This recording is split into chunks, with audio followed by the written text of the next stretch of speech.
ഉണ്ടാക്കിയിരുന്നെങ്കിൽ എന്ന് സോമൻ പറയും പോലെ അതിൻ്റെ കൂടെ ബീഫും ഉണ്ടെങ്കിൽ കുഴപ്പമില്ല, പൊളിക്കും എന്നാണ്. അതെ, ബീഫ് എനിക്ക് ഭയങ്കര ഇഷ്ടം കേട്ടോ. ചിക്കനെങ്ങാട്ടും ഏറ്റവും കൂടുതൽ ഇഷ്ടപ്പെടുന്ന ഒരു വിഭവമാണ് ബീഫ്. പക്ഷേ ബീഫ് അധികം കഴിക്കാൻ പറ്റൂല എനിക്ക്, അതാ പ്രശ്നം. ഇനി കഴിക്കില്ല. ആണോ? ഇന്ന് കഴിക്കില്ലേ? അതെന്താ? ബീഫ് എനിക്ക് ഭയങ്കര ഇഷ്ടം. പക്ഷെ കൊളസ്ട്രോളിൻ്റെ ഒരു പ്രശ്നമുള്ളത് കൊണ്ട് ഇപ്പം ഇല്ല, ഇടയ്ക്ക് ചിലപ്പോൾ കൂടാറുണ്ട്.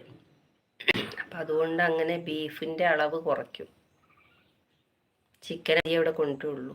എന്നാലും പൂതിയൊക്കെ ആകുമ്പോൾ കൊണ്ടുവരും, ഫ്രൈ ആക്കും, കഴിക്കും. പിന്നെ ഞങ്ങൾ ആദ്യം ഞങ്ങളുടെ വീട്ടിൽ കയറ്റൂലായിരുന്നു ബീഫ്.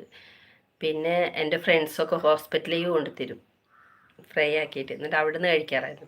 പിന്നെ ഞങ്ങളത് ആ ചിട്ടഘട്ടങ്ങളൊക്കെ ഞങ്ങൾ ഒഴിവാക്കി. അച്ഛനും അമ്മയൊക്കെ മരിച്ചതിന് ശേഷം അതങ്ങ് ഒഴിവാക്കി.